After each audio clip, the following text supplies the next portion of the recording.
व्याकुल ने एक कविता लिखी, लोकतंत्र बेईमानी है।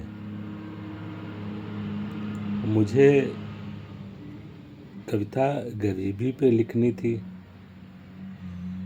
लेकिन ये नहीं समझ पाया कि ये गरीबी लोकतंत्र की वजह से है। जो सत्ता व्यवस्था है उसकी वजह से है, या जो गरीब जन्मता है वो आजीवन गरीब ही बना रहेगा। क्या ऐसा कुछ सांसारिक व्यवस्था है? उसी पर एक कविता लिखी थी 2021 में। लोकतंत्र बेईमानी है शीर्षक से लिखी थी। इस कविता का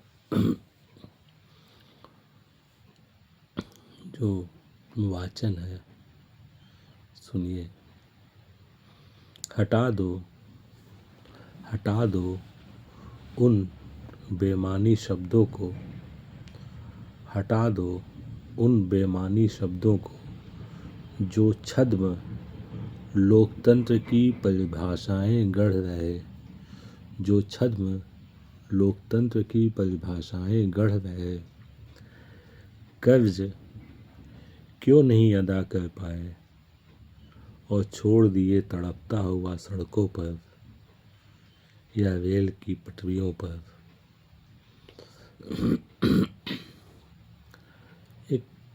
एक गरीब इंसान कर्ज के मकड़ जाल में जब वो फंसता है तो शायद ही वो उस चीज़ से निकल पाता है। उसके पास जो थोड़ी बहुत संपत्ति होती है, खेती या कुछ भी, वो सब महाजन उस पर कब्जा कर लेते हैं। फिर वो आत्महत्या के लिए मजबूर हो जाता है।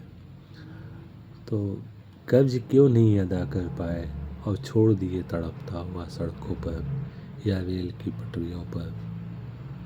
क्या कदम बढ़े ना अपनी माटी की ओर, क्या कदम बढ़े ना अपनी माटी की ओर, जो लपेटने को फैलाए हैं बाहें। व्यक्ति बाहर कमाने के लिए जाता है और फिर अपने मूल जन्मस्थल गांव की ओर जब वापस होता है तो कहीं वो एक उसकी इच्छा होती है कि हम अपने बड़े शहरों से हम अपने मूल स्थान पे आएं और एक शांतिपूर्ण जीवन जिए। लेकिन यहाँ वही मकड़जाल उसको फंसा लेता है। क्या कदम बढ़े ना अपनी माटी की ओर, जो लपेटने को फैलाए हैं बाहें। आत्ममुग्धता नहीं हकीकत हो, आत्ममुग्धता नहीं हकीकत हो खुशहाली का। आधार हो खेतों का या ईंटों की दीवार का।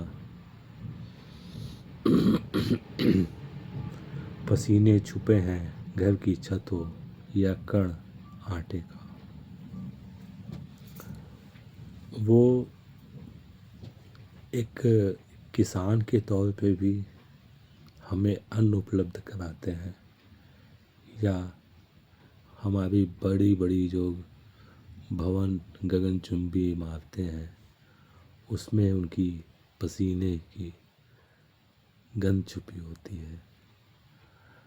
आत्ममुग्धता नहीं हकीकत हो खुशहाली का।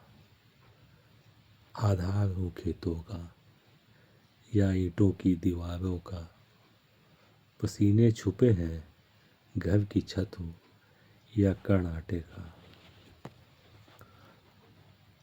अब सोचता है गरीब इंसान कि मैंने ऐसा क्या कर्म किया था कि मुझे ऐसा जीवन मिला।